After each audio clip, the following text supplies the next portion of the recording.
We support Pushpendra Kulshreshtha. आज देश के सनातनी हिंदू संस्कृति, धर्म, परंपराएं, आस्थाएं, इस सब के सबसे बड़े प्रतीक हम सबके आदरणीय स्वामी यति नरसिम्हा राव महाराज आज हमारे साथ हैं। और ये मुलाकात सिर्फ एक महज मुलाकात नहीं है।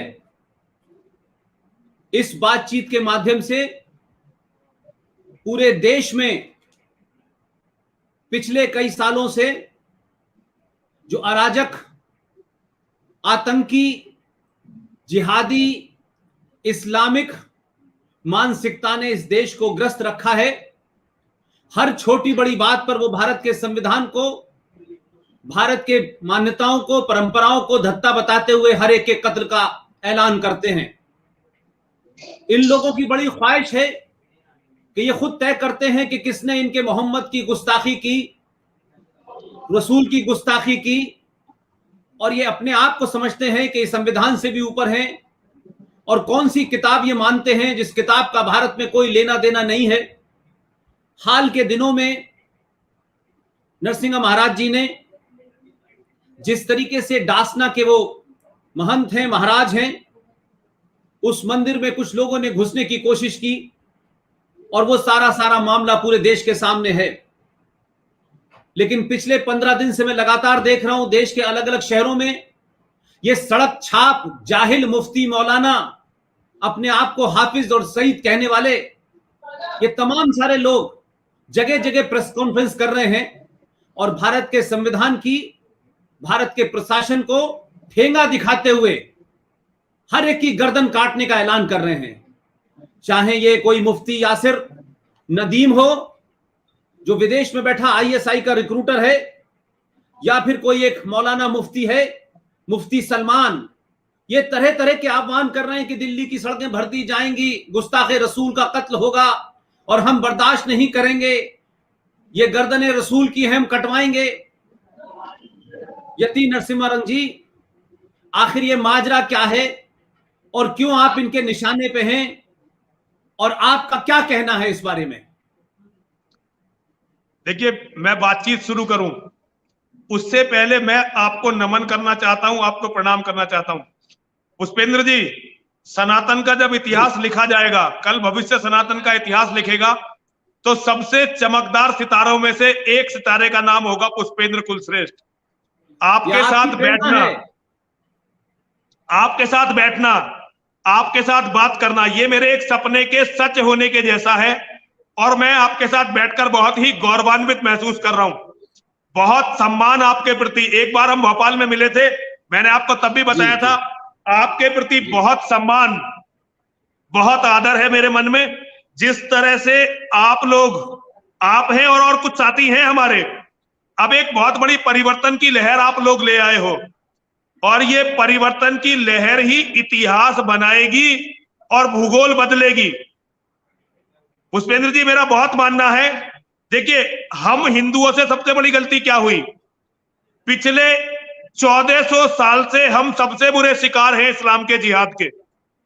लेकिन हमारे ऋषियों ने, हमारे मुनियों ने, हमारे मनीषियों ने इस्लाम की मीमांसा नहीं की।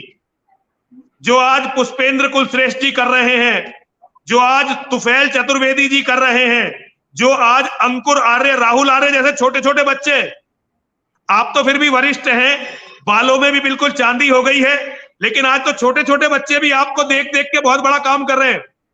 हालांकि आप इस परिवर्तन के वाहक हैं। आप उन लोगों में से हैं जिन्होंने सबसे पहले सोशल मीडिया पर आकर इस परिवर्तन को जाहिर करना शुरू किया था।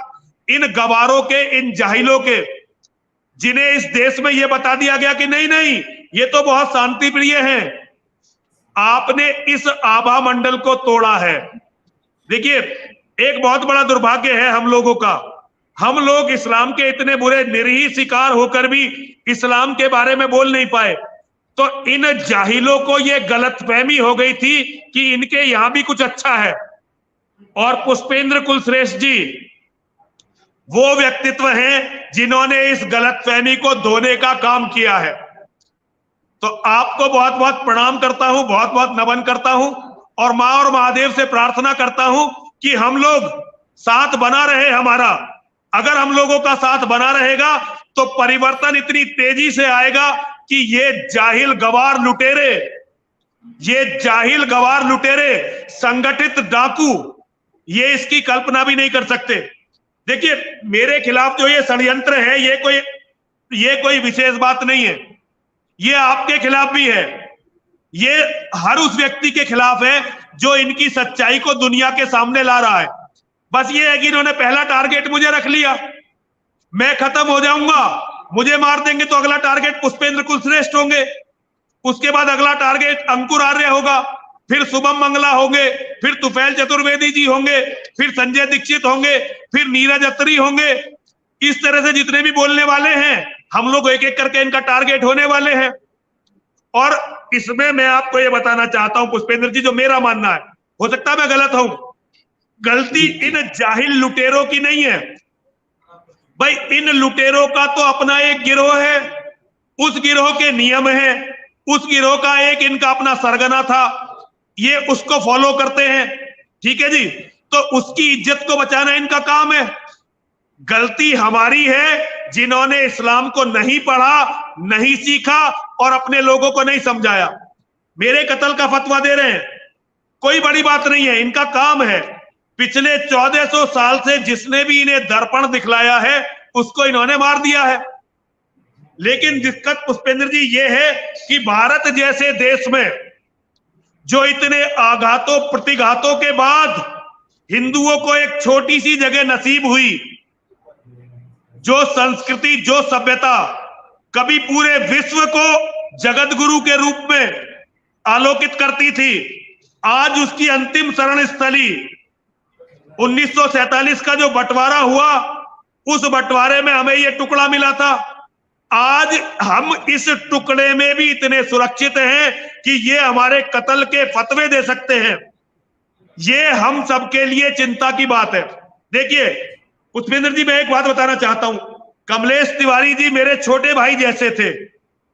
वहां ये शिव शक्ति धाम डासना जहां से मैं ये बोल रहा हूं, कमलेश तिवारी जी काफी समय उन्होंने इस मंदिर में काटा है, मेरे शिष्य जैसे थे, छोटे भाई जैसे थे।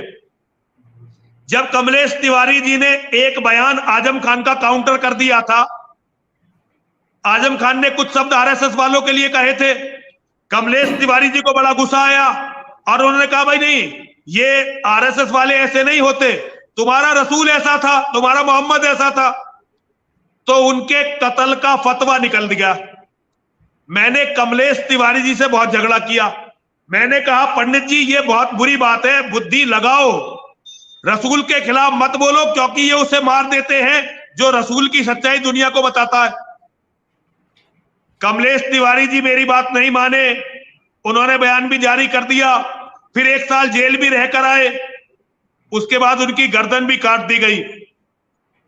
पुष्पेंद्र जी, जब मैं कमलेश तिवारी जी के घर में गया और कमलेश जी की माताजी ने मुझे अपने गले से लगाया और जब वो रोई, आज भी पुष्पेंद्र जी उस मां के आंसू मेरे दिल पर यहां रखे हुए हैं, आज भी ऐसे ही रखे हुए हैं वे आंसू। और मैंने वहां शपथ ली थी कि जिस गंदगी ने हमारे एक निर्दोष भाई की आज हत्या की है और इससे पहले हमारे करोड़ों लोग मारे हैं, इस गंदगी से अब लड़ना बहुत जरूरी हो गया है, इसे मिटाना बहुत जरूरी हो गया है। उसके बाद पुष्पेंद्र जी, मैंने जितना भी पढ़ा था इस्लाम के बारे में, रसूल के बारे में, मोहम्मद के बारे में, मैं जिस भी टीवी डिबेट पर गया, मैं जहां भी गया, मैंने खुलकर रसूल की सच्चाई दुनिया को बताई। और एक भी बात ऐसी नहीं बताई जो इन मुसलमानों के साहित्य में, इनकी किताबों में ना हो। अब ये किलस गए, सच्चाई इन्हें बड़ी विभत्स लगी। पुष्पेंद्र जी, एक बड़ा मजेदार वाकया मैं आपको सुनाना चाहता हूं। वैसे तो आप तो इन बातों को सब जानते हैं, मुझसे ज्यादा जानते हैं, लेकिन अभी एक बड़ा मजेदार वाकया हुआ। एक अलीगढ़ के मौलाना ने मुझे कॉल की, मेरे एक शिष्य के माध्यम से। मैं मुसलमानों से बात नहीं करता, लेकिन उनने मेरे एक शिष्य को माध्यम बनाया और कॉल की। मेरी कॉल पर उसने कहा कि जी मैं आपको आज से अपना गुरु मानता हूं, आपने जो रसूल के बारे में बोला है वो बिल्कुल सच है, ये हर मौलाना को पता है कि आप सच बोल रहे हैं, लेकिन अगर ये बात आम मुसलमान को पता चल गई तो सारे मुसलमान इस्लाम छोड़ देंगे। आज भारत के नेताओं ने और नकली बुद्धिजीवियों ने मुसलमानों के मन में इस्लाम को ग्लोरीफाई कर करके ऐसा डाल दिया है कि इस्लाम में भी कुछ अच्छाई है। अगर इस्लाम की अच्छाई मुसलमानों को पता चल गई तो 90% लोग इस्लाम छोड़ देंगे, जैसे पाकिस्तान में छोड़ रहे हैं। इवन अब तो सऊदी अरब में लोग इस्लाम छोड़ रहे हैं, औरतें इस्लाम छोड़ रही हैं। लेकिन भारत में जो नेताओं ने कहा है, नहीं, आज तक भारत के नेताओं को आतंकवाद का मजहब धर्म नहीं मिला। वैसे आतंकवाद का धर्म तो हो नहीं सकता, आतंकवाद का तो एक मजहब है, जिहाद का एक मजहब है। तो पुष्पेंद्र जी, मैं तो दूसरे कमलेश तिवारी जी के बाद एक हो गया। जैसे मुझे मार देंगे अगला नंबर दूसरे किसी का आ जाएगा, क्योंकि मुझे पता है मेरे मरने के बाद पुष्पेंद्र कुलश्रेष्ठ जी और प्रखर होंगे। जैसे मैं कमलेश तिवारी जी के मर्डर के बाद हो गया ना, तो कल को पुष्पेंद्र जी और 4 लाइनें फालतू बोलेंगे और 4 किताबें फालतू खोलेंगे, तो अगला फतवा पुष्पेंद्र जी का, फिर तुफैल चतुर्वेदी जी का, फिर नीरज अत्री का, फिर अंकुर आर्य का। तो जब तक ये हम सबको मार नहीं देंगे या हमारे बच्चे इस गंदगी को खत्म नहीं कर देंगे, तब तक ये फतवे चलते ही रहने हैं। रोज कोई ना कोई नया शिकार इन्हें मिलना है और ये कोई नया शिकार खोज लेंगे। एक दूसरी बात यह है कि मैं एक बात आपसे कहना चाहता हूं और उन जाहिलों से भी कहना चाहता हूं जो दो बात पे, छोटे भाई का पजामा बड़े भाई का कुर्ता पहने हुए जाहिल, जिनकी अम्मी जो हैं नरेंद्र मोदी की राशन की दुकान के बाहर लगी हुई हैं और बेटा 300 करोड़ का जो है वो फतवा जारी करता है। एक तो मैं ये समझ नहीं पा रहा। दूसरी बात मैं नरसिम्हा राव जी ये कहना चाहता हूं कि आप मुझे बताएं कि अगर ये इतने ही अल्लाह के और मोहम्मद साहब के बारे में इतने ही सेंसिटिव हैं और बार बार उनकी गुस्ताखी की बात करते हैं, तो इन जाहिलों से ये पूछना चाहता हूं मैं कि ये जाहिल ये बताएं, मोहम्मद साहब के दामाद का कत्ल नरसिंहरंग ने किया था, मस्जिद में हुआ था? मोहम्मद साहब की बेटी बीवी फातिमा का कत्ल किसने किया था? उनके नवासों की गर्दनें किसने काटी थी? आरएसएस ने, बीजेपी, नरसिंहरंग ने, पुष्पेन ने, तुफैल चतुर्वेदी ने। आयशा का कत्ल किसने किया था? मैं वही अबू बकर का कत्ल किसने किया? ये सारे जाएं सबसे, मैं वही कह रहा हूं कि सबसे पहले उन कातिलों को पकड़ें जिन्होंने प्रॉफिट मोहम्मद की शान में गुस्ताखी करते हुए उनके दामाद का कत्ल मस्जिद में किया था। और ये कमाल की बात है कि बार बार कहते हैं कि साहब हमारे यहां रिलीजन ऑफ पीस है। अब पीस का मतलब टुकड़े टुकड़े भी होता है और पीस का मतलब शांति भी होता है। ये कुछ और समझते हैं, हम कुछ और समझते हैं। अभी हाल की घटना है, ये बार बार जिस तरीके का प्रोपेगेंडा फैलाते हैं। अभी कूच बिहार के अंदर एक बिहार के एसएचओ का कत्ल मस्जिद से ऐलान करने के बाद हुआ। कश्मीर में सारे हिंदू पंडितों को निकालने के लिए मस्जिदों से नारे लगाए गए। तो ये झूठ और मक्कारी का फरेब कब तक चलेगा कि 4 मुसलमान बैठ जाएंगे दाढ़ी वाले और एक प्रेस कॉन्फ्रेंस करेंगे और फिर कहेंगे कि हमें उसकी गर्दन चाहिए जैसे इनके बाप की गर्दन है, कि इन मुल्क जो है कोई इस्लामिक मुल्क है, अगर इनको ये मुल्क पसंद नहीं है तो इस्लामिक मुल्क में जाए। ये तो इतने मक्कार हैं कि हिंदुस्तान की छोड़ दीजिए, सऊदी अरब, सीरिया, लीबिया, कुवैत में जहां जहां इनको जूते मारे जा रहे हैं, ये वहां से भाग के क्रिश्चियन कंट्रीज में क्यों जाते हैं? ये जाते क्यों नहीं सऊदी अरब में? और जिस मक्कार को उपराष्ट्रपति था भारत का, जिसको भारत में मुसलमानों के लिए डर लगता था, उसका भतीजा तो मुसलमान क्या भारत के व्यवस्था को डरा रहा था, ये मुख्तार अंसारी। तो ये सब भाग के सऊदी अरब क्यों नहीं जाते? ये इंग्लैंड क्यों जाते हैं? तो मेरा कहना यह है कि क्या ये वक्त नहीं आ गया है कि हिंदुस्तान नहीं पूरी दुनिया में इनका ये जो कत्लो गारत करने का तरीका है, आप कहते हैं कि सऊदी अरब का इस्लाम अलग है, कुवैत का अलग है, ईरान, लेकिन हिंदुस्तान में तो ये जो तथाकथित इस्लाम मानते नहीं है उसके खिलाफ है। ये कब्रिस्तानों का बनना इस्लाम में हराम है। ये मस्जिद पवित्र स्थल नहीं है, ये सुप्रीम कोर्ट। लेकिन भारत में, पाकिस्तान में और इस तरफ जो पूरा इस्लाम है, ये एक पॉलिटिकल एजेंडे के तहत है। इसके तहत ये राजनीति करते हैं और मूर्ख हिंदू नेताओं को सेकुलरिज्म की बात करते हैं, भाईचारे की बात करते हैं और जो नहीं मानते उसे डराते हैं। तो ये सिलसिला खत्म कैसे होगा जब तक इनकी भाषा में इन्हें जवाब नहीं दिया जाएगा? ये हजारों साल की सनातन की परंपरा के मानने वाले लोगों को बाध्य कर रहे हैं, ये उनको मजबूर कर रहे हैं, ये उनको रोज प्रवोक करते हैं कि तुम हथियार उठाओ और हमसे लड़ो। लेकिन मैं ये कह रहा हूं कि इनको ये समझ नहीं आ रहा कि पूरी दुनिया में जहां जहां बहुसंख्यक होते हैं वहीं आतंकवाद सफल होता है। कश्मीर में मुसलमान हैं इसलिए आतंकवाद सफल हुआ, पंजाब में, लेकिन ये भारत के बहुसंख्यक समाज को हिंसात्मक बनाने पे तुले हैं। ये इसका नतीजा नहीं समझ रहे कि ये परशुराम के वंशज हैं। ये ध्यान रखें कि अगर ये हिंसा पे उतर आए तो ये नजर नहीं आएंगे। और इनका हशर ये है कि ये चीन के अंदर जहां मोहम्मद का नाम रखने से मना है, मस्जिद में नमाज पढ़ने से मना है, चटाई थाने में जमा करने की बात की जाती है, वहां कंसंट्रेशन कैंप पे वहां ये मक्कार जाकर के किसी की गर्दन नहीं काटते, क्योंकि इन्हें भारत में इस इस्लाम के माध्यम से सत्ता प्राप्ति करनी है, जमीन जिहाद करना है, यहां को कन्वर्ट करना है। इन लोगों का इलाज आखिर में क्या है, मैं ये जानना चाहता हूं। देखिए, इनका तो इलाज वही है जो भगवत गीता का रास्ता भगवान श्री कृष्ण ने दिखाया, जो हमारे बाबा परशुराम ने दिखाया, जो भगवान राम ने दिखाया। इनका इलाज उसके सिवा कुछ हो ही नहीं सकता। निश्चरहीन करहु मही, भुज उठाए पनीन, और सकल मुनीन के आश्रम जाए जाए सुख दीन। आज पूरी मानवता को कुछ मापदंड तय करने पड़ेंगे कि भाई ये जो इन मापदंडों का पालन करता है वो मानव है, जो इन मापदंडों का पालन नहीं करता वो राक्षस है। और देखिए, आज खतरा केवल हिंदू को नहीं है, आज खतरा केवल हमें नहीं है। देखिए पुष्पेंद्र जी, सबसे बड़ी जो दिक्कत हो गई है, भारत में इन्होंने जो सुअरों की तरह आबादी बढ़ाई है, इतनी विकट समस्या ये अब हमारे सामने आने वाली है कि 2029 में भारत का प्रधानमंत्री मुसलमान बनने वाला है। और इसका सबसे बड़ा कारण है कि 10 साल से छोटे बच्चे अब इनमें हमसे ज्यादा हो गए। एक बार भारत का प्रधानमंत्री यदि मुसलमान बना तो केवल हिंदू नहीं, भारत में रहने वाले ईसाई, भारत में रहने वाले बौद्ध, जैन, सिख सब खत्म होंगे। और भारत जैसा शक्तिशाली देश यदि इस्लाम के हाथ में हुआ तो फिर ये लड़ाई अमेरिका के हर घर तक पहुंचेगी, ये लड़ाई यूरोप के हर घर तक पहुंचेगी, कनाडा के हर घर तक पहुंचेगी, ऑस्ट्रेलिया के हर घर तक पहुंचेगी।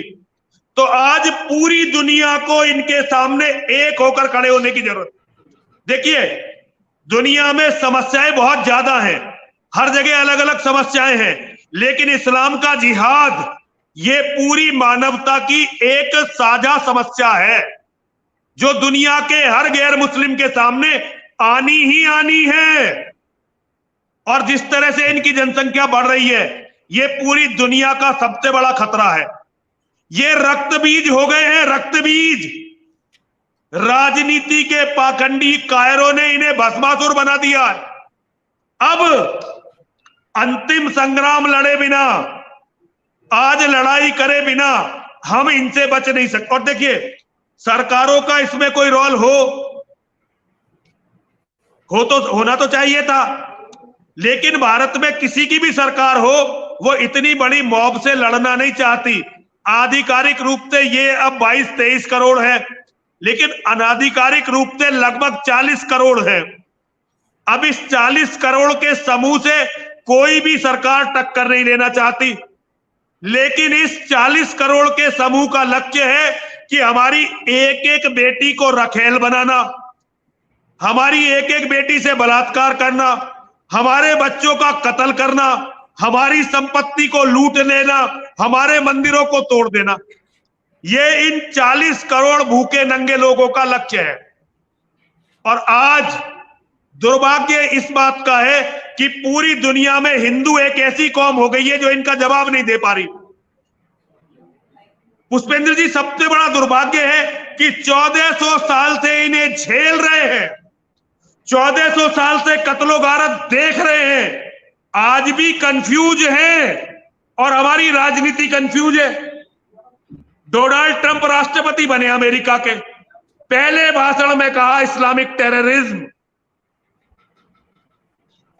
हमारे यहां औरतों की मंडी लगती रही, हमारे यहां लोगों के सिरों की मीनारें बनाई जाती रही, हमारे यहां इतने मंदिर टूटे, इतने मंदिर टूटे, इतने मंदिर टूटे, लेकिन आज भी एक नेता नहीं है जो ये कह सके कि आतंकवाद का धर्म उसे पता है। ये हमारी दुर्गति का कारण, और उससे भी बड़ा दुर्गति का कारण हमारे धर्माचार्यों ने जो आज जो आत्मसमर्पण इस्लाम के सामने कर दिया है। चलो नेताओं की तो बात समझ में आती है पुष्पेंद्र जी कि उन्हें वोट चाहिए, उनके अपने मतलब, लेकिन जो ये धर्माचार्य हैं, ये धर्मगुरु हैं, इन्हें मुसलमानों से क्या लालच है, इन्हें क्या मिलना है? ये तो दिया हुआ भी हिंदुओं का खाते हैं। अब मैं औरों की नहीं कहता, आप मेरी बात लीजिए। मैं 23 साल हो गए, 23 सालों में हिंदुओं के दान को खाया मैंने, हिंदुओं के दिए हुए कपड़े पहने मैंने, हिंदुओं के दिए हुए पैसों से गाड़ियों में घूमा मैं। आज क्या मैं कुत्तों से भी बुरा हूं? कुत्ता भी अपने मालिक पर खतरा देखता है तो भौंकने लगता है। पुष्पेंद्र जी बात को समझिए, मेरे शब्द हो सकते हैं कड़वे हो, लेकिन ये सच है कि कुत्ता भी यदि अपने मालिक को खतरे में देखे तो भौंकने लगता है। लेकिन हमारा धर्म गुरुओं का समूह, हमारे हिंदुओं के संगठन आज इतने बड़े खतरे को भी देखकर अपना मुंह शुतुरमुर्ग की तरह रेत में गाड़े बैठे हैं। ये मेरी समझ में बिल्कुल नहीं आ रहा। खतरा बिल्कुल सामने है, अब हर चीज सामने आ गई है, लेकिन फिर भी सब चुप है, शांत है। तो ये मेरी समझ में तो बिल्कुल नहीं आता। आप मुझे समझाइए कि इस देश में हो क्या रहा है। देखिए, मैं एक बात कहूंगा जिसको मैं बार बार कहता रहा हूं कि हम सबकी एक बड़ी समस्या यह है स्वामी जी कि हम पिछले बहुत सालों की मैं बात नहीं करता, मैं तो 70 साल की बात करता हूं, जो अभी 47, पूरा हिंदू समाज सरकार और सत्ता के प्रति ही अपनी अंतिम वफादारी समझता है। और हम ये समझते हैं कि सारा काम सत्ता को करना है, और सत्ता की अपनी लिमिटेशंस भी होती हैं, कुछ अच्छे होते हैं, कुछ बुरे होते हैं, कुछ एग्रेसिव होते हैं, वो सब बात ठीक है। लेकिन मैं एक चीज बार बार कहता हूं कि जब आप 100 करोड़ हैं या 90 करोड़ हैं या 70 करोड़ हैं, भारत में कभी भी हिंदू जो समाज था उसकी सामूहिक शक्ति का कभी कोई प्रकटीकरण ही नहीं हुआ। हिंदू तो कभी था ही नहीं। इसलिए हमारे यहां हिंदू ये समझता है कि हमने वोट दे दिया है, अब सरकार हमें बचाएगी, सरकार हमें खिलाएगी, सरकार की सारी जिम्मेदारी है। इसलिए मैं पिछले कई समय से एक बार स्वामी जी बार बार कह रहा हूं कि देश और राष्ट्र में जो फर्क नहीं कर पा रहे हैं हम लोग, उसका खामियाजा भुगत रहे हैं।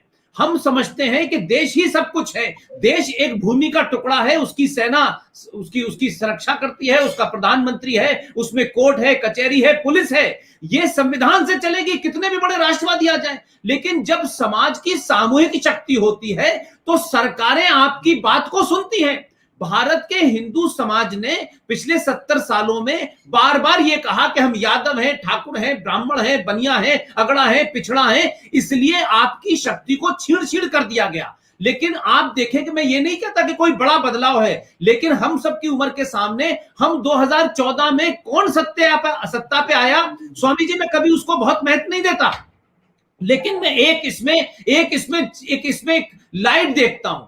2014 के चुनाव में पहली बार भारत के लोगों में, खासतौर से सनातनी ने यह एहसास किया कि हम भी कुछ रखते हैं, हमारी भी कोई ताकत है और हम भी सत्ता का परिवर्तन कर सकते हैं, अपनी मर्जी का आदमी बिठा सकते हैं। ये हिंदू समाज तो इस मामले में बहुत ही ज्यादा अपोलोजिस्टिक है, बहुत ही ज्यादा महानता की बात करता है। ये तो अपने नेता को बिल्कुल भगवान की तरह देखने लगता है कि उसके अंदर सारे ही वो होने चाहिए, कोई दोष नहीं होना चाहिए। तो 2002 का सत्ता का परिवर्तन से पहले मैं मानता हूं कि भारत राष्ट्र में सनातनियों के अंदर पहली बार उन्होंने सनातनियों के वोट दिया और उसका असर है।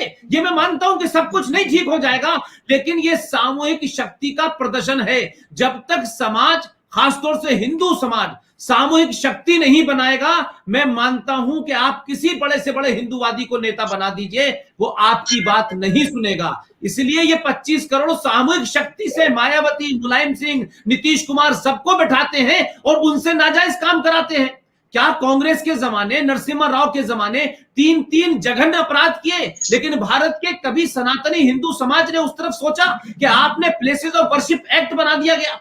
कहा गया कि आताताइयों ने, आक्रांताओं ने, जिहादियों ने जो मंदिर आपके तोड़े, उन मंदिरों पे अब यथास्थिति बनी रहेगी। आपने 1995 के अंदर वक्फ बोर्ड बना दिया गया। कर्नाटक के अंदर हजारों साल पुराना जैनियों का एक मंदिर वहां जो भी सरकार है उस मंदिर, जैनियों के मंदिर की 200 एकड़ जमीन मुसलमानों को दे दी, क्योंकि 95 के अंदर वक्फ प्रॉपर्टी एक्ट के तहत उन्हें ये ताकत दे दी गई है। तो सवाल यह है कि हमारे यहां समाज ने सामूहिक शक्ति का प्रदर्शन नहीं किया, और हम अपनी हर बात को लेकर ये समझते हैं कि सरकार लड़ेगी, इसलिए वो शाहीन बाग पर बैठते हैं। मैं और आप शाहीन बाग की तरीके से भारत के अंदर जनसंख्या नियंत्रण को लेकर क्यों नहीं बैठते? हमारी 10,000 रुपए पड़े और अगर कोई आंदोलन करें तो हम 10 महीने तक बैठेंगे। तो हम भी ये माने कि हमारे अंदर भी कमियां हैं। हम सब कुछ चाहते हैं कि सबसे आगे नरसिंह राव रहे, सबसे आगे तुफैल चतुर्वेदी रहे, सारा समाज कभी क्यों नहीं निकलता। लेकिन एक बात, इस बात से मुझे थोड़ी राहत मिलती है कि आपके सिलसिले से, मेरे सिलसिले से, तुफैल जी के सिलसिले से, जो भी RSN सिंह साहब हैं या तमाम सारे लोग हैं, इनके सिलसिले से पूरे देश विदेश से प्रतिक्रिया हो रही है। और शायद यही वजह है कि इनको ये डर लगने लगा है कि अब हमारे मुंह पे जो हमने पाखंड, झूठ, फरेब कर रखा था इस्लाम के नाम पे, उसकी गुत्थियां सुनने लगी हैं। पढ़े लिखे लोग समझ रहे हैं, इसी से इनको डर है, इसलिए ये इस डर को कत्ल से डराना चाहते हैं। बिल्कुल, स्वामी श्रद्धानंद के बाद इनको ये मौका मिल गया था कि गांधी जी जिस मूर्खता के साथ श्रद्धानंद की हत्या पे वो नहीं बोले, हमारे नेताओं की गलती के कारण इनके हौसले बढ़े हैं। मैं ये, आप एक बात अपने मन से निकाल दीजिए, क्योंकि आपका जब से मैंने प्रोग्राम के बारे में अनाउंस किया है, हजारों लोगों ने और बहुत महत्वपूर्ण पदों पर बैठे हुए लोगों ने कहा कि उनसे एक बात कहिए कि वो ये कतई ना कहें कि आपका कत्ल होने वाला है। आपका कत्ल नहीं होगा, आपके ऊपर उंगली नहीं उठ सकती। इसलिए मैं कह रहा हूं कि ये कत्ल हो जाएगा, हिंदू जगेंगे नहीं, स्वामी नरसिंहानंद मौजूद रहेंगे, और करोड़ों जब तक पैदा नहीं होंगे तब तक सनातनी हिंदू समाज, पुष्पेंद्र हो, तुफैल हो, संजय हो, RSN हो, सुशील पंडित हो, आपको जाने नहीं देंगे। अब 1920 नहीं है, 1947 नहीं है, ये 2020 का भारत है। इसलिए आप अपने मन से निकाल दीजिए, ये देश मजबूती के साथ आपके साथ खड़ा है, जिसकी जहां ताकत है वो आपके साथ खड़ा है। मैं सिर्फ आखिर में आपसे एक बात और कहना चाहता हूं, क्या आप मुझे एक बात बताएं कि क्या हम जो तमाम सारे लोग पढ़ लिख करके बहुत सारे काम कर रहे हैं, हमारे यहां जो एक समाज है वो तो इस बात को समझ रहा है, लेकिन जो व्यवस्था में बैठा हुआ ताकत का एंजॉय कर रहा है, जो उस पावर को भोग रहा है, उनके अंदर अभी समय लगेगा मुझे लगता है। क्या ऐसे में लगातार कांस्टेंट इनकी ये पोल, ये 26 आयतें जिसको लेकर के ZS लोहार जज साहब ने 31 जुलाई 1986 में जजमेंट दिया था कि इनके रहते हुए दुनिया में कहीं भी भाईचारा नहीं हो सकता। तो सवाल यह है कि कुरान पे बात करो तो गर्दन काट देंगे, मोहम्मद साहब पे बात करो तो गर्दन काट देंगे। भाई ये आपके पास एक्स्ट्रा पावर आई कहां से? ये तो मोहम्मद साहब के मक्का से ज्यादा बड़े अपने आप को इस्लामिक घोषित कर रहे हैं। ये डराने की मानसिकता है, जिस तरीके से फ्रांस में हुआ है, जिस तरीके से चीन में हुआ है। अगर भारतीय समाज के 5% लोग भी अगर ये करना शुरू कर दें तो ये सुबह ही उठेंगे और अपने पूर्वज का नाम वैसे ही ढूंढ के लाएंगे जैसे फारूक अब्दुल्ला ने 1722 में ढूंढ लिया कि मेरे पूर्वज का नाम राघो राम कौल है, जैसे मोहम्मद ने ढूंढ लिया कि मेरे पूर्वज का नाम ब्राह्मण है। तो ये ताकत का खेल है, इसमें कोई मजहब नहीं है। और Islam is not a religion, is a political ideology to capture power, और इसके अलावा कोई एजेंडा नहीं है इसका। इसमें मैंने आज आपसे ये चाहता हूं कि आज देश के युवाओं से, देश के युवा सनातनियों से, पढ़े लिखों से, व्यवस्था में बैठे हुए लोगों से आप अगर ये मैं कहूं कि उनसे आह्वान करें, आप उनको आवाज दें, उनको बताएं कि कैसे ये लड़ाई आपके दरवाजे पे खड़ी हुई है। अब अगर आप सबका साथ, सबका विकास, सबका विश्वास है, ये राजनीतिक लोगों को कहने की छूट है क्योंकि वो राजनीति में है। लेकिन आपकी जो बात जिसको मैं समर्थन करता हूं कि देश में हजारों हिंदू संगठन हैं, देश में हजारों संत साधु हैं हमारे, ये उनको बीमारी कहां से हो गई है कि वो ये कहते हैं कि बगैर मुसलमानों के भारत की कल्पना नहीं की जा सकती। इस तरीके के नैरेटिव से किसे कंफ्यूज कर रहे हैं? इन लोगों के बारे में आपका क्या कहना है? एक मैंने सुना है कि कोई बहुत बड़े वो है, वो क्या नाम है, राम कथा करते हैं, करते करते उन्हें मौला मौला याद आने लगता है। मेरी समझ में नहीं आता ये बीमारी क्या है भाई? पुष्पेंद्र जी, एक तो आपका और सभी साथियों को बहुत बहुत साधुवाद, बहुत बहुत धन्यवाद, बहुत बहुत आशीर्वाद सबको। लेकिन मैं एक बात कहना चाहता हूं पुष्पेंद्र जी, ये सब बातें हवा की बातें हैं हमारी। देखिए, हिंदूवादियों की बहुत ठोस सरकार है, केंद्र में हिंदूवादियों की सरकार है, यूपी में तो हमारे बड़े आदरणीय योगी जी में बड़ा प्रशंसक हूं उनका, उनकी सरकार है, सारे मौलानाओं ने एक मत होकर कह दिया नरसिंहानंद की गर्दन काटो। लेकिन भारत की सत्ताओं ने यह नहीं सोचा कि इस आदमी को बचा लो। जब तक हिंदू की लाश राजनीति के काम आती रहेगी जिंदे हिंदू के मुकाबले, तब तक हिंदू के बचने का आज जो सत्ता में है वो ये चाहते हैं कि नरसिंहानंद अगर मरेगा तो 2022 में माहौल बनेगा और हम दोबारा से सत्ता में आएंगे। जब तक पब्लिक इस नैरेटिव को चेंज नहीं करेगी, जब तक हमारे लोग खड़े होकर इन नेताओं से ये नहीं बताएंगे कि अगर नरसिंहानंद मरा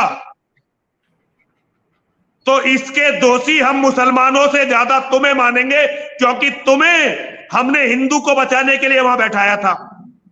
कमलेश तिवारी की हत्या हो गई, अखिलेश यादव ने 17 गार्ड दे रखे थे, 17 गार्ड। जब हिंदू हृदय सम्राट हमारे योगी जी की सरकार आई तो एक सिपाही रह गया। यहां एक प्रमोद कृष्णम नाम का भांड है, उसे किसी से कोई खतरा नहीं है। वो अली मौला का बड़ा गान करता है, उसके पास Y+ की सिक्योरिटी है, किसी से कोई खतरा नहीं, केवल दलाली करनी है। यहां बहुत सारे लोग हैं, नेता राजनीतिक लोग हैं, उनके साथ 10-10, 12-12 पुलिस वाले चलते हैं। क्या नरसिंहानंद इस समाज की जिम्मेदारी नहीं है? क्या एक नागरिक के रूप में मुझे जीवित रहने का अधिकार नहीं है? कैसे इनकी हिम्मत होगी? वैसे मैं कमजोर नहीं हूं, मैं सरकार के भरोसे पे नहीं हूं, लेकिन पुष्पेंद्र जी, ये सबको सहूलियत नहीं है। हो सकता है ये पुष्पेंद्र कुलश्रेष्ठ को सहूलियत ना हो। नरसिंहानंद के बाद जब पुष्पेंद्र कुलश्रेष्ठ पर फतवा आए, मेरे लिए तो आज हजारों लड़के मरने और मारने को तैयार हैं, लेकिन ये सबके पास सुविधा नहीं है। मेरे लिए तो लड़के अपना परिवार छोड़ के मेरे साथ मंदिर में रह रहे हैं, लेकिन सरकार की भी तो जो हिंदुओं की वोट से बनती है उसकी कोई तो जिम्मेदारी होगी। नहीं, इसमें क्या कमलेश तिवारी उन लोगों ने मार दिए थे? हमारे यहां डॉक्टर BS तोमर, मंडल अध्यक्ष भारतीय जनता पार्टी के, अल्पसंख्यक मोर्चा के एक राष्ट्रीय पदाधिकारी ने मरवा दिए, बीजेपी के अल्पसंख्यक मोर्चा के राष्ट्रीय पदाधिकारी ने मरवा दिए। और हमारे यहां का जो लोकल MP है, उसके उस पदाधिकारी से इसलिए संबंध है कि वो रांगड़ है, राजपूत मुसलमान, और हमारे यहां का MP राजपूत है। ये चीजें भी हिंदू समाज को देखनी पड़ेंगी। देखिए, मैं बहुत सारी ऐसे बातें बोल देता हूं जो लोगों को पसंद नहीं आती, लेकिन जब तक ये सत्ता में बैठे हुए भांड ये नहीं समझेंगे कि तुम्हें वोट देने वाले यदि मरते रहे तो एक दिन इनका मनोबल इतना टूट जाएगा कि ये लोग धर्म परिवर्तन कर लेंगे। अगर आज नरसिंहानंद मरा तो केवल शिव शक्ति धाम दासना बर्बाद नहीं होगा, फिर ये लड़ाई एक दिन गोरक्षपीठ भी पहुंचेगी और ये अमित शाह के घर तक भी पहुंचेगी। और नरेंद्र मोदी का तो खैर कोई है नहीं, लेकिन ये हर घर तक पहुंचेगी। लोग तमाशा देख रहे हैं, मेरे से तो कह रहे हैं जी ऐसी बातें मत करो, लेकिन कोई नरेंद्र मोदी से ये नहीं कह रहा कि इसे सिक्योरिटी क्यों नहीं दी जा रही। कोई अमित शाह से ये कहने वाला नहीं है कि तुमने भांडों को, रांडों को और दलालों को सिक्योरिटी दे रखी है। एक आदमी जिसने मोदी को प्रधानमंत्री बनाने के लिए केवल पसीना नहीं बहाया, अपना खून भी बहाया है। ठीक है, आज विचारों में कुछ मतभेद होगा पुष्पेंद्र जी, हो सकता है आज मेरा विचारों में कुछ मतभेद हो, लेकिन 2014 से पहले, बल्कि 2014 नहीं 15 से पहले, जब इन्होंने जनसंख्या नियंत्रण कानून पर कोई काम ही नहीं किया, तब मैंने इनके खिलाफ बोलना शुरू किया। मैंने केवल एक मांग रखी आज तक कि इन सूअरों की आबादी को रोको। ये जो सुअरों की तरह बच्चे पैदा कर रहे हैं, इसके सिवा कोई मांग मैंने आज तक सरकार से नहीं की। क्या मेरा यह अपराध है कि मैं अपने बच्चों को जीवित देखना चाहता हूं? क्या मेरा यह अपराध है कि मैं चाहता हूं कि इस्लाम का जिहाद मेरी बेटी को बर्बाद ना करे? अगर मैं अपने लोगों के पक्ष में बोल रहा हूं तो क्या यह मेरा अपराध है? हिंदू समाज जब मुझसे यह कहता है ना कि आपकी जान की बड़ी कीमत है और मोदी जी को लाओ, योगी जी को लाओ। मुझे बड़ा तरस आता है इन लोगों की मूर्खता पे। अरे तुम योगी जी से भी तो कुछ कहो। मैं अपने बाबा जी की बताता हूं। मेरे बाबा जी गांधी के इतने समर्थक थे, अगर कोई गांधी नेहरू की बुराई करता था तो वो उस दिन खाना नहीं खाते थे। सत्ताओं की गुलामी से जब तक हिंदू नहीं निकलेगा तब तक कुछ भी नहीं होने वाला। जब तक लोग ये पूछेंगे नहीं कि सबका साथ, सबका विकास, सबका विश्वास, इसमें ये सुअरों की तरह बढ़ती हुई आबादी कहां जाएगी? ये कल को किसको खाएगी? और इनका लक्ष्य क्या है? अरे उनका लक्ष्य है मेरी बेटी से बलात्कार करना, उनका लक्ष्य है मेरे बेटे का कत्ल करना। तो यदि उनका विकास हो रहा है, यदि 80 IAS उनके हर साल बन रहे हैं, तो ये मेरे परिवार के अस्तित्व के लिए खतरा है। ये दोनों चीजें एक साथ नहीं हो सकती। किसी को जवाब मांगना पड़ेगा, किसी को जवाब लेना पड़ेगा। हम इन लोगों को ऐसे ही नहीं छोड़ सकते। और अगर हमने इन लोगों को ऐसे ही छोड़ दिया तो फिर हमें अपने बेटियों के बलात्कार को देखने के लिए तैयार रहना पड़ेगा। हमें अपने बेटों की गर्दन कटवाने के लिए तैयार रहना पड़ेगा। वो लोग राम जन्मभूमि के आंदोलन से पहले जो फटे हुए पजामों में घूमते थे, आज वो लोग चार्टर प्लेन में घूमते हैं और भगवान राम को इमाम हिंद का मतलब मोहम्मद का गुलाम, गुलामे मुस्तफा बताते हैं। कोई तो ऐसा होना चाहिए पुष्पेंद्र जी जो उनसे ये पूछे कि भाई तुम्हारा ये साहस कैसे हो जाता है कि अखिल कोटि ब्रह्मांड नायक मर्यादा पुरुषोत्तम भगवान श्री राम के बारे में तुम ये कह सकते हो कि ये इमाम हिंद है। जिस दिन सारे धर्माचार्य भगवान राम को इमाम हिंद सुनकर चुप रह गए, उस दिन उन्होंने सनातन की विनाश की भूमिका पर अपने दस्तक किए हैं। भगवान क्षमा नहीं करेंगे। दुनिया में कोई भी क्षमा कर सकता है, लेकिन मेरी मां और महादेव क्षमा नहीं करेंगी। मुसलमान तो फिर भी अच्छा है कि उसने कुछ सिद्धांत बना रखे हैं। आज हम हिंदुओं को अपने गिरबान में झांक कर देखने की जरूरत है कि कैसे इन कीड़ों का साहस हो गया। इनकी अपनी क्या ताकत है? कोई ताकत नहीं। केवल हमारी कमजोरी के कारण ये केचुए आज अजगर जैसे दिखाई देने लगे हैं, क्योंकि धर्माचार्य हिंदू के लिए नहीं बोलेगा, संगठन हिंदू के लिए नहीं बोलेगा। पुष्पेंद्र जी जैसे 2-4 बुद्धिजीवियों को छोड़ दो तो अपने आप को बुद्धिजीवी कहने वाले हिंदू के लिए नहीं बोलेंगे। कोई नेता हिंदू के लिए नहीं बोलेगा। तो पुष्पेंद्र जी मुझे ये बताइए कि ये भेड़ें अपनी रक्षा करेंगी कैसे? भाई इस्लाम की सारी लड़ाई मस्जिदों से चलती है, मदरसों से चलती है, उनके मौलाना लड़ते हैं और हर नेता उनके लिए बोलता है। ईसाइयत पर कभी यदि कोई बात आए तो चर्च लड़ता है लड़ाई को। म्यांमार में, श्रीलंका में बौद्ध भिक्षुकों ने लड़ाई लड़ी, सरकारी अधिकारियों ने उनका समर्थन किया। कहीं अगर खालसा पर बात आ जाए तो गुरुद्वारे वाले लड़ते हैं। आप मुझे हिंदुओं की एक तो बताइए वर्ग कि भाई हिंदू अपनी मुसीबत के समय इनकी ओर देख ले।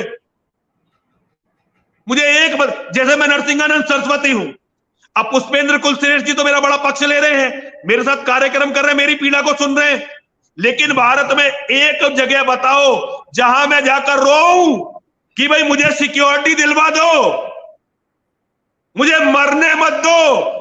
मैं इसलिए नहीं कह रहा कि मुझे मरने से डर लगता है, लेकिन मैं जानता हूं अगर नरसिंहानंद कुत्ते की मौत मारा गया तो बड़े बड़े दिलेरों का दिल कांप जाएगा हिंदुओं में, और इन जिहादियों का हौसला इतना बढ़ेगा कि कोई भी फिर इनके सामने टिक नहीं पाएगा। तो पुष्पेंद्र जी केवल बात यह नहीं है कि सबका साथ, सबका विकास, सबका विश्वास चलने दो, इसे भी बताना पड़ेगा कि दूध का और तेजाब का साथ नहीं हो सकता। तुम दूध और तेजाब को साथ कर लाने के लिए नहीं बने थे। दूध में अगर तेजाब की 2 बूंदें भी गिरेंगी तो दूध बर्बाद हो जाएगा। हमें कुछ भी करके अपने लोगों को इन जिहादियों से बचाना पड़ेगा। और पुष्पेंद्र जी मुझे बताइए, आप इतने वरिष्ठ हैं, आपकी सरकार बनाने में 19 में बहुत बड़ी भूमिका रही है। माहौल बनाने में इस देश में पुष्पेंद्र कुलश्रेष्ठ जी नंबर 1 थे, नंबर 1। लेकिन पुष्पेंद्र जी आप मेरे भाई हैं, उम्र हो सकती है आपकी मेरे से 1-2 साल कम हो या ज्यादा हो, ठीक है जी।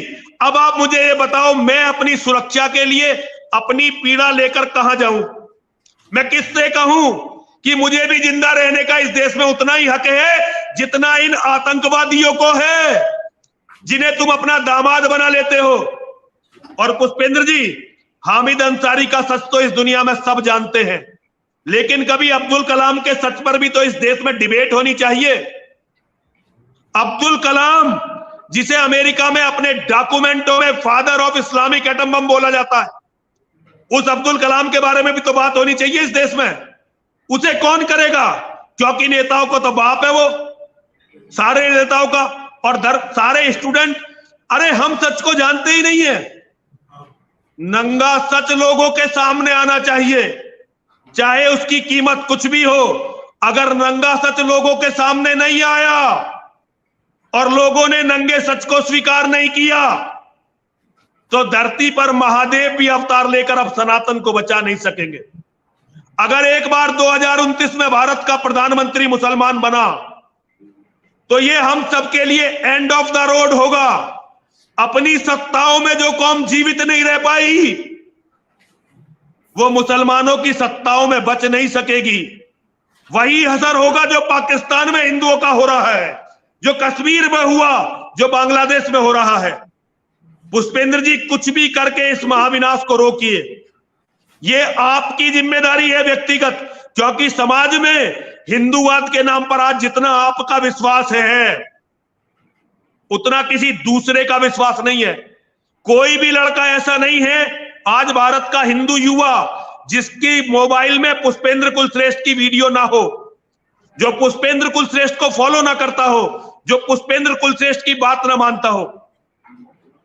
जितनी बड़ा सम्मान मिला पुष्पेंद्र जी, जितनी बड़ी हमें प्रतिष्ठा मिली, उतनी ही बड़ी हमारी जिम्मेदारी है। नरसिंहानंद की जिम्मेदारी सबसे कम है, क्योंकि नरसिंहानंद बड़े योद्धाओं में सबसे छोटे स्तर का योद्धा है।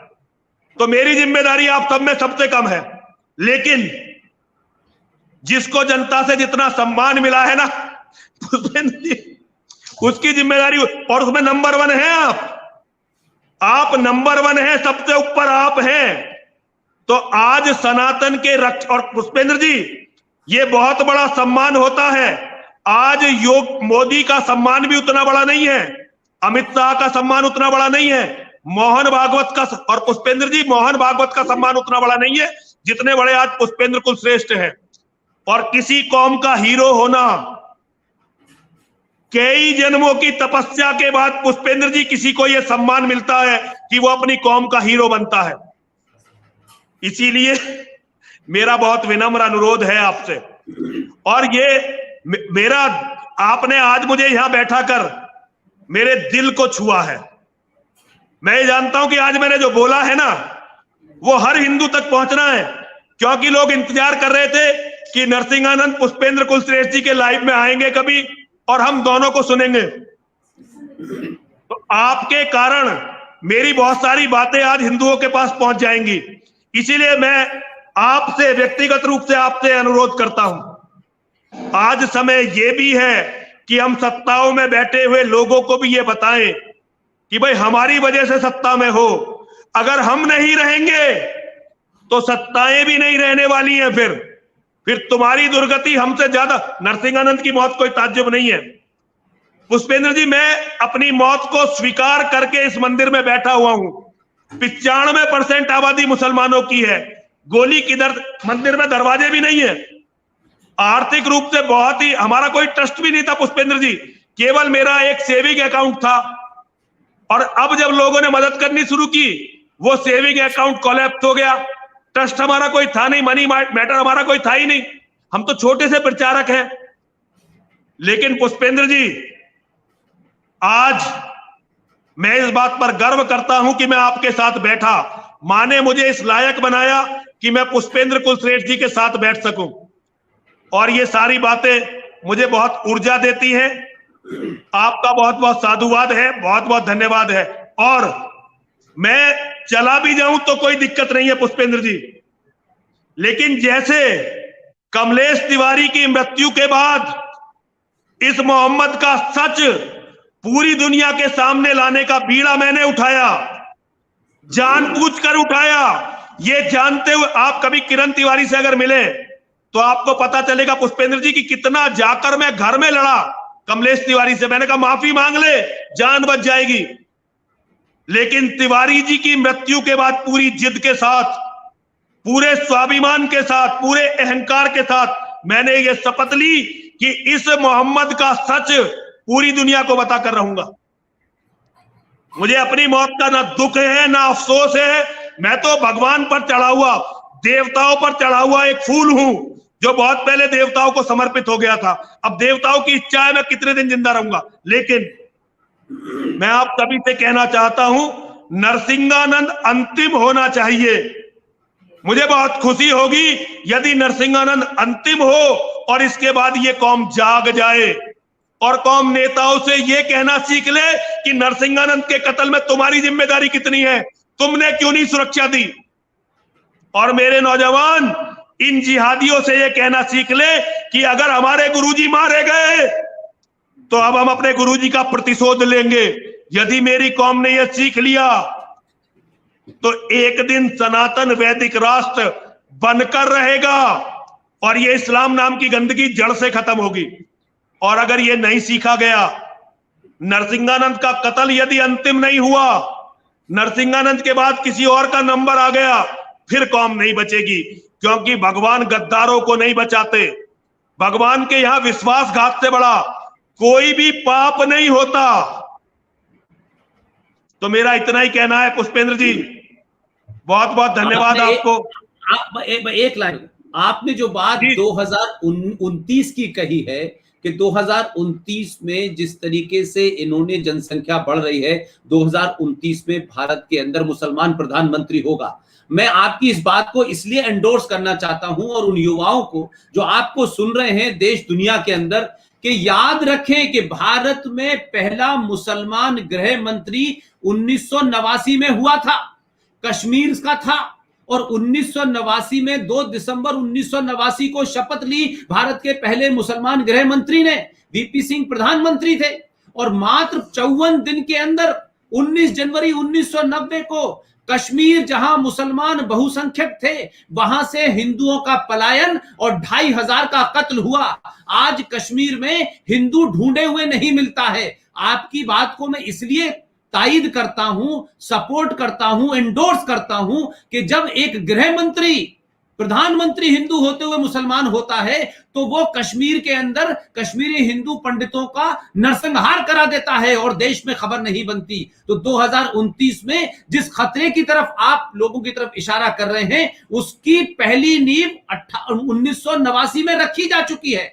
इसलिए आज आपने देश के युवाओं से बिल्कुल बेलाग लपेट के सपाट अपनी भाषा में, और मैं समझता हूं कि स्वामी जी आज वो समय नहीं है कि शब्दों का हेर फेर करके किसी को अच्छा न लगे, जरा भाषा की मर्यादा ध्यान रखें, ऐसा न कहें वैसा न कहें, उस पे गिलाफ और चादर चढ़ाने की कोशिश कहें, उसमें मलमल लगाने की कोशिश कहें। आज सपाट शब्दों में बात कहने का समय है। आप आए, आपने मेरी हिम्मत, ये मेरे पीछे जो तस्वीर लगी हुई है इसमें colonel RSN Singh, GD Bakshi, Sushil Pandit, Gaurav Arya हैं। इन सब ने मुझसे कहा है कि मैं उनके बिहाफ पे आपको इस बात का भरोसा दिलाऊं कि हम कोई कसर नहीं छोड़ेंगे। हमें सत्ताओं तक कोई बात पहुंचानी होगी वो भी पहुंचाएंगे। और ये सिलसिला आखिरी जो है कमलेश तिवारी हैं, उसके बाद नहीं होगा। ये मैं आपको आखिरी नहीं बनने देना चाहता। इसलिए देश भर जगह जगह जो लोग निकल रहे हैं आज अपने रिस्क पे मैंने बार बार कहा, मैं सत्ताओं से सिर्फ दरखास्त ही कर सकता हूं, सरकार गिराना हटाना मेरे बस में नहीं है। लेकिन मैं समाज को चाहता हूं कि समाज जब सड़कों पे निकलेगा तो सत्ताएं सुनती हैं, अपने राजघरानों से निकल के उन्हें जनपद पे आना पड़ता है। तो समाज का संगठित होना, हिंदुओं का संगठित होना ही सरकार को चेताएगा। हम सब लोग अपनी अपनी ताकत में, जब अर्नब गोस्वामी जेल चले गए थे तब भी मैं, सुशील पंडित, आरएसएन सिंह, जीडी बख्शी गए थे राजपथ के ऊपर, राष्ट्रपति के पास गए थे, हम बड़ी जो ताकत थी वो हमने किया और उसके बाद पलटा। और आप यकीन मानिए, आपके बोलने के कारण, जिस बेबाकी से आप बोल रहे हैं, भारत के मीडिया का मिजाज भी बदल रहा है। जो कल तक एक विशेष धर्म बोलता था, एक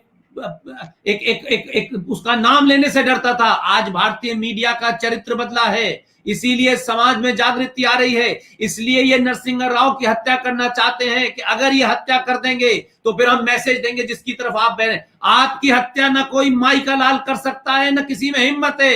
ये चिल्लाने वाले बहुत चिल्लाते हैं, ये वो लोग हैं जिनकी आवाज नहीं निकलती। हमने बहुत जगह देखा है कि इनके साथ उसी भाषा में बात करो तो फिर ये घर ढूंढने लगते हैं कि कहां छिपना है। ये कन्वर्टेड हैं, इनके पूर्वज वो थे जिन्होंने तलवार के जोर पे शलवार पहनी थी। ये हमको डरा रहे हैं, हमारे पूर्वज कल नहीं डरे थे तो आज हम डरेंगे। मैं समझता हूं कि आज आपने हजारों करोड़ों युवाओं को प्रेरणा दी है और किसी से यह नहीं कहा है कि किसी को कत्ल करो, लेकिन अगर किसी ने तुम्हें कत्ल करने की सोची, इससे पहले कि वो तुम्हारा कत्ल करे, परशुराम की तरह गर्दन जो है धड़ से अलग कर दो। ये नारे लगा करके, ये जगह जगह पोस्टर लगा करके, ये प्रेस कॉन्फ्रेंस कर करके जो लोग डरा रहे हैं, ये ध्यान रखें, डरने के दिन चले गए हैं। जो डर के मारे भाग के यहां आ गए हैं, जगह जगह छुपते हैं। इस देश में सनातनी है जो किसी दूसरे देश में जाता नहीं है, यही डर डर के आते हैं। इन डरे लोगों को एक ही बात कहना चाहता हूं,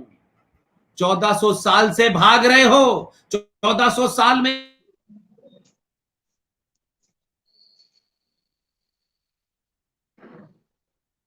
बाकी से की, देश के युवाओं के सामने की। और जब जब आपको ऐसा लगता हो कि मैं आपके साथ बात करूं, उससे कुछ भी, अगर इस देश का 2 युवा भी जगते हैं तो मैं रात के 2 बजे भी बात करने के लिए तैयार हूं। आपका बहुत बहुत धन्यवाद। आपको भगवान दीर्घायु दे।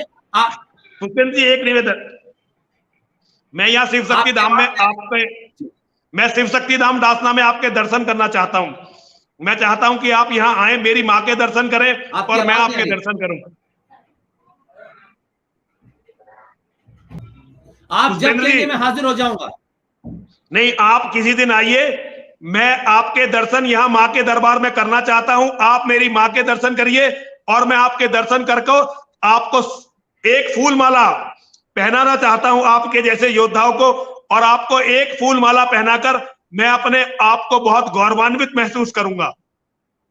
मैं आ जाऊंगा, मैं हाजिर हो जाऊंगा महाराज। आपको भगवान लंबी उम्र दे और कोई आपका बाल बांका ना बिगाड़ सके। बहुत बहुत धन्यवाद। हर हर महादेव, हर हर महादेव, हर हर महादेव, हर हर महादेव।